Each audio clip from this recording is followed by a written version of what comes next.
Hi, welcome to Andy's Garage. So today we're going to review the 2015 Mercedes-Benz C-Class. This is the C300 rear-wheel drive model. So this car is putting out about 243 horsepower. 0 to 60 seconds on this is about 6.2 seconds. So that's pretty quick, pretty peppy. It's a 2.0 liter turbo engine. After about 13,000 miles, there's really not a whole lot of turbo drag on this car. Rear-wheel drive pushes very strong, and it's a lot of fun to drive, both in the city and so comparing this car to the BMW 3 Series and the A4 from Audi, all three cars are about the same price. This one probably will be a few $1,000s more depending on how you equip it.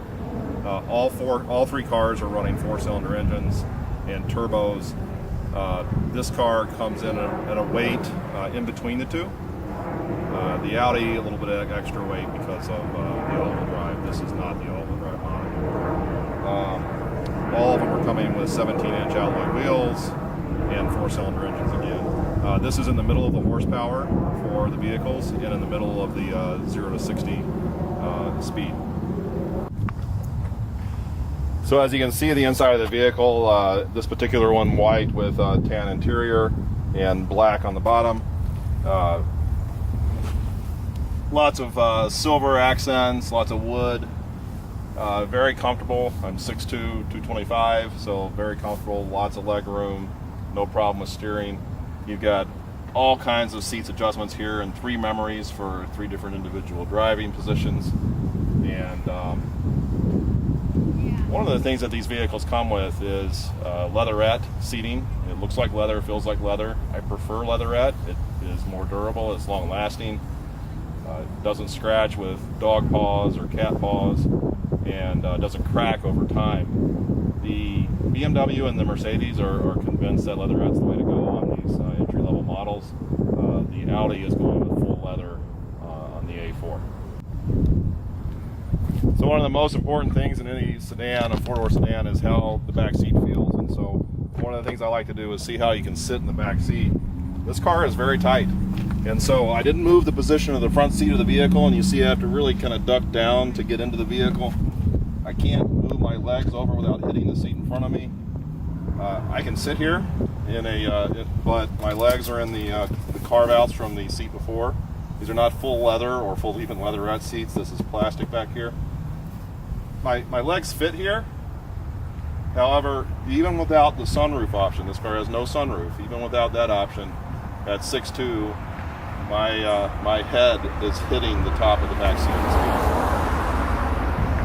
So this is a vehicle that, despite being 4 doors, you're not going to want to take a long family trip on it. So this is going to be hard to see given the angle, of the sun. But the reality is, it's a pretty small trunk. So again, a family of 4 not going to take a long trip in this car, but certainly enough room for a couple bags. You've got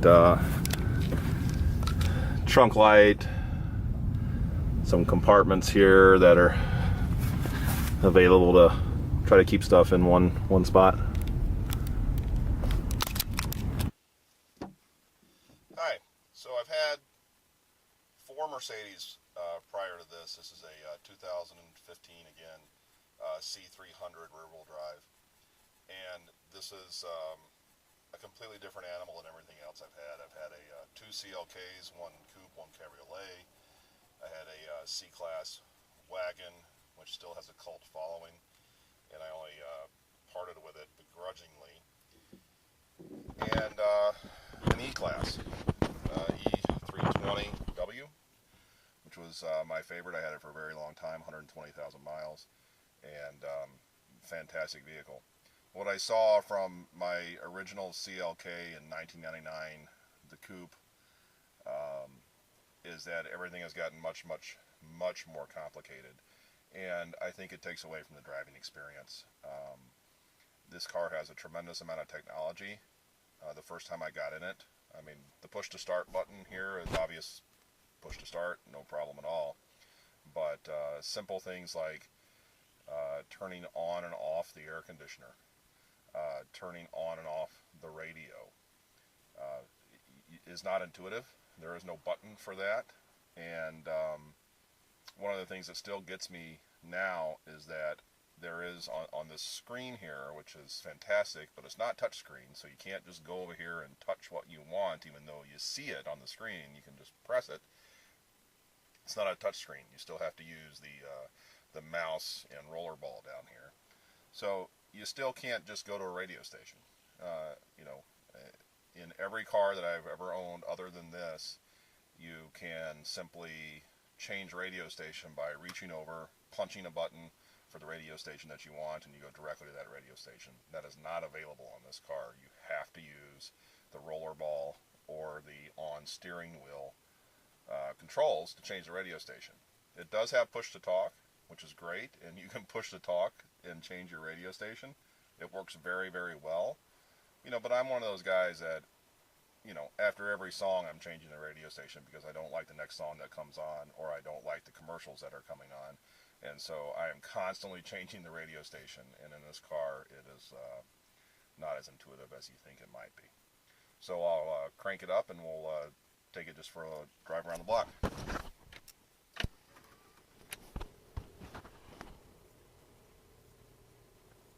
don't know if you heard that crank or not.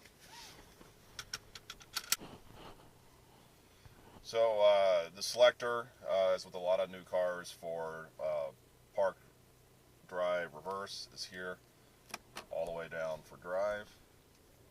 The car doesn't begin to roll immediately. It's one of those things where, you know, you do have to apply a little bit of gas to it.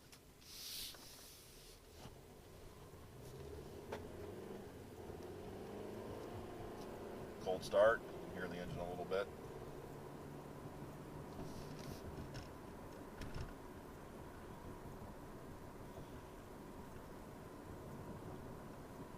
Letting you listen to the drive noise a little bit. One of the cool features about this car is this roller button here for agility, and on the fly you can determine how you want the car to feel. Right now I've got it in comfort mode. This car is rear-wheel drive only, and so you get that push feel, which is great, and going around corners in a stiffer Sport or Sport Plus mode is not great when you're dealing with potholes and other things. On a smooth, quality surface, fantastic.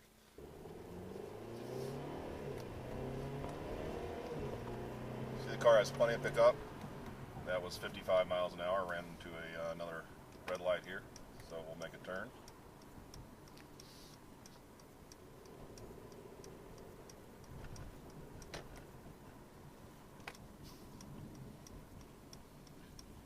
One-touch turn signals.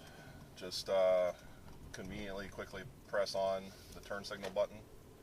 This car does have the telescoping and adjustable steering wheel.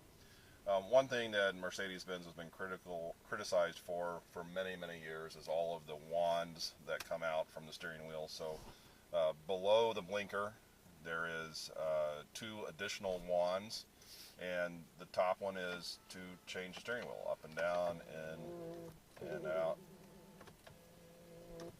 And then there's a wand here for cruise control, and a wand here for drive park. And you know, there's just 4 of them here, and they're all different lengths. And the 2 that you need most often are here, where you can grab them. But at the end of the day, people still like to complain about that. It doesn't really bother me.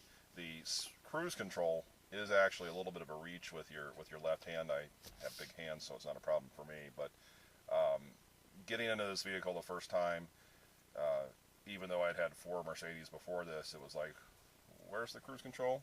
Because it's from my vantage point, it's hidden under this 3-spoke wheel, and I couldn't see it. And then I had to remind myself that that's where it was.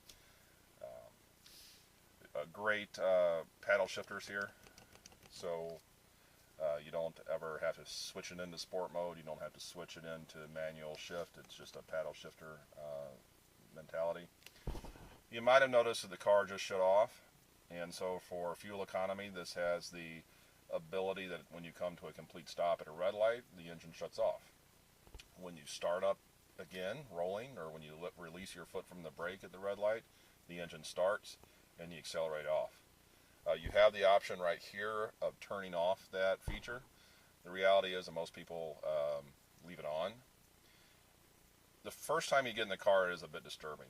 You can actually feel the vehicle turn off. It's a jolt in your seat, and then when you release your foot from the brake, you can feel it turn back on. And so there is actually a little bit of a you can feel it behind the steering wheel. So that's a little interesting, and some people don't like it. Some people want to accelerate hard out of a red light. You would want to deactivate that prior to attempting to outrun your neighbor at a red light. But I'm going to go ahead and just take my foot off the brake now, and I won't know if you see in the camera a jolt or if you hear it, but I'll take the foot off the brake now and we can see what happens. So, a pretty smooth start.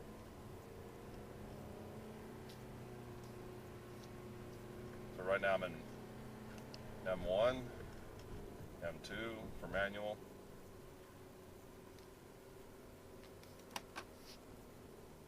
And then you just press down here on drive to get it back to automatic drive.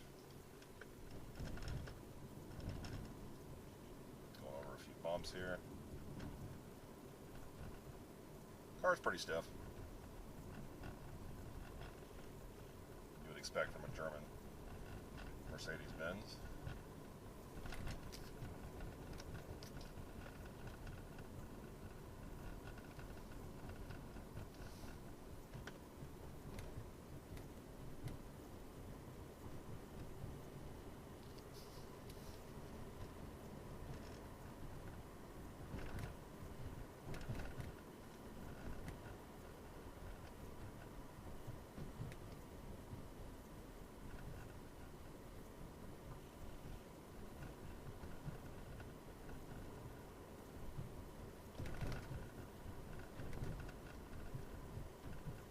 So I think that all of this computer stuff is best navigated while in park position. Some of the features like vehicle setup, quite obviously they've got set that you can't do vehicle setup while you're driving. But even some of the other features like setting, you have the ability to just point your arrow in your navigation system to where you want to go and it'll take you there without having to plug in an address. You can do that while underway, and it is hugely distracting. Again, you can't just poke at the map with your finger like a touch screen, like a tablet, and say, take me here. You actually have to do it with the touch mouse. And so again, while you can do it underway, it's very driver distracting. It's no doubt that they're gearing up for the autonomous vehicle push, because this car has so many screens, so many instruments in the panel. It's not old like the Audis or the Porsches where you had just buttons everywhere. It's actually very sleek design, and it's very beautiful and visually appealing. But it's just you have to roll through a lot of different things to get what you want.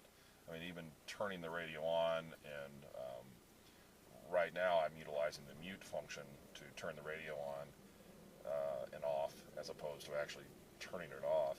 But if you want to change a radio station, and again I go back to that, you can't just simply say I want to go to the next radio station. It is you have to activate the roller ball, or you have to do it here on the steering wheel. And despite the fact that that is convenient, I used to be able to reach over here, find the volume button for my radio, and find that there were a couple of keys that were my half dozen favorite radio stations, and without taking my eyes off the road, I could simply push those buttons.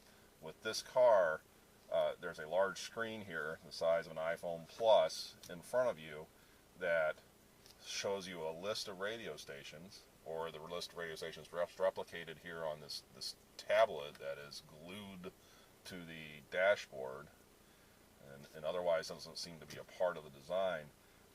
It you got to scroll through it, and so you're constantly diverting your eyes from here down to the screen in front of you to say, oh, wait a minute, that's the radio station I want, or I missed it and I got to scroll back to the radio station I want. Even if you're doing that with your thumb or on the tractor ball, in my opinion, it's not as simple as just going over here, pressing a button that says take me to my favorite radio station. It's just not that simple, especially if you're 2 or 3 stations away on the roller ball. It is, how far do I roll a roller ball, or how many times do I have to hit my thumb on this to get there? I think that's one area, radio station, that might be a little complicated.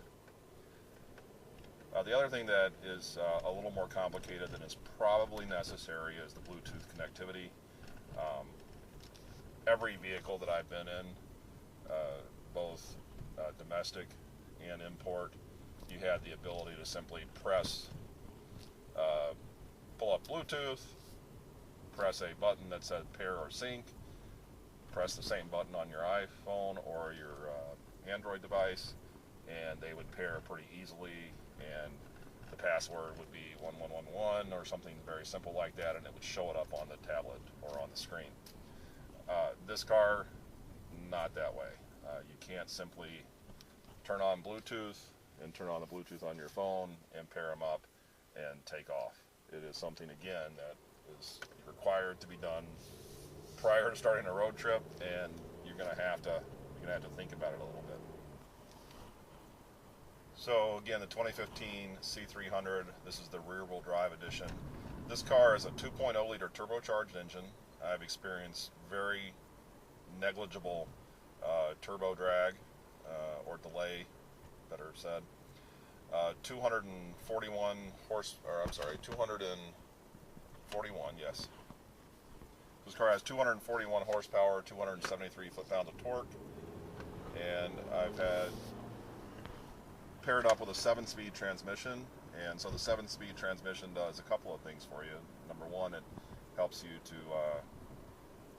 the more gears you have, the better you can accelerate through the gear ratio. Paired properly. Here we go. On the expressway.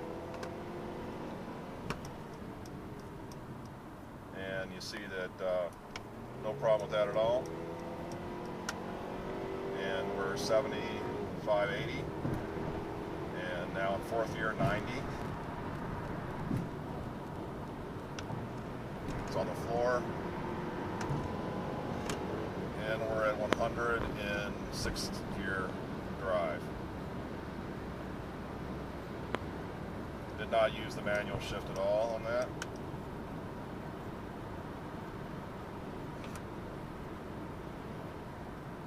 Then fuel economy also is improved by a 7-speed transmission. And when you don't need to ramp up the engine for hard acceleration, you can use a higher gear. We'll get out and see if we can get a clean start off a ramp. There was a little Prius in our way this last time. So we're sitting in park, not park, we're sitting in drive. The engine is off for fuel economy at the red light. We've got the green light. We'll see if we can get a clean start on a ramp here. This car has just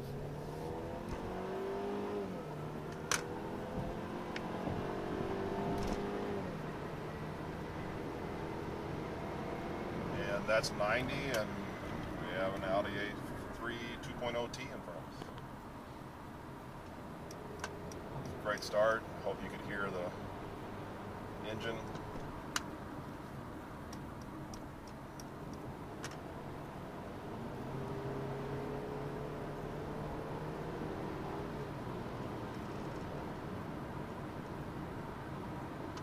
So we're now at 2,500 RPMs. I'm doing 88 miles an hour. You do not have any lack of power in this vehicle despite the 4-cylinder engine. The turbocharged paired with the 7-speed transmission is phenomenal. It delivers power, as you saw just then, the last 2 clips up to, I stopped it at 100 miles an hour just out of prudence sake. I'm not on a closed course. I find myself, just as I'm talking to you guys, here driving down the expressway, not even thinking about it at all, not paying attention to speed. I look down, I'm doing 88 miles an hour, and I am not even, I'm not noticing it. Road noise, car vibration, nothing. It is a true pleasure to drive. So from a driver's perspective, I'm not sure there's anything additional I would want in this vehicle from a pure hands on wheel, foot on pedals driving perspective. Ample power, the gearing ratio feels awesome. She gets up and goes from a dead start. No turbo delay or lag. It's a great driver's vehicle. Cornering is phenomenal. And again, this is just a layperson's response. We're going to do another cloverleaf here. But as you've noticed, as I've been driving, I have the radio on mute, and I am completely ignoring all of the other stuff that goes along with this vehicle. The air conditioner is on full auto, and so, you know, and I think that's the way the Germans wanted it, right? I mean, the Mercedes was the last to put cup holders in a vehicle. Why would you possibly want a cup holder in a vehicle? And so, you know, from a sit behind the wheel and drive this vehicle, and maybe that's all they were going for. Awesome. So after 13,000 miles of driving, the last 351 miles, this car has averaged 24 miles per gallon. We're in Chicago, so we have great traffic here.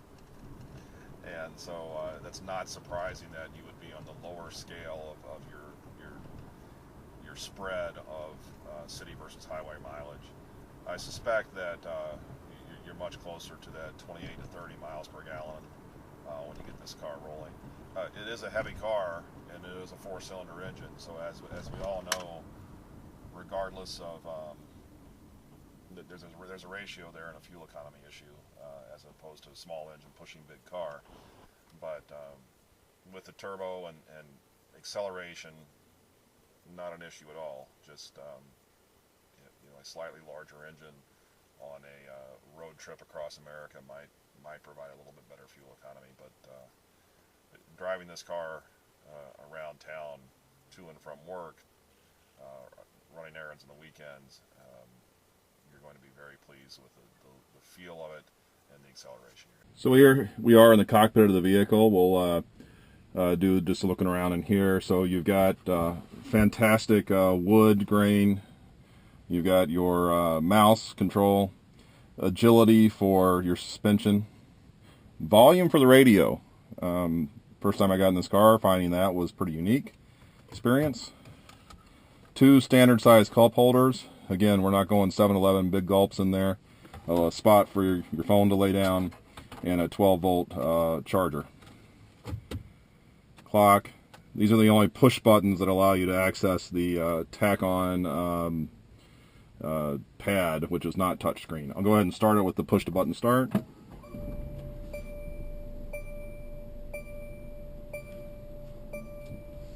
You've got all of the normal hand controls that we see today, telephone, voice.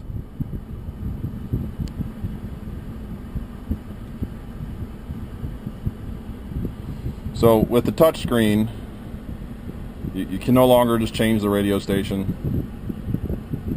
You have the opportunity to use buttons here.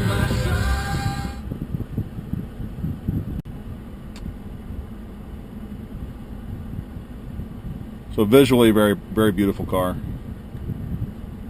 Overhead, we've got a place for your sunglasses,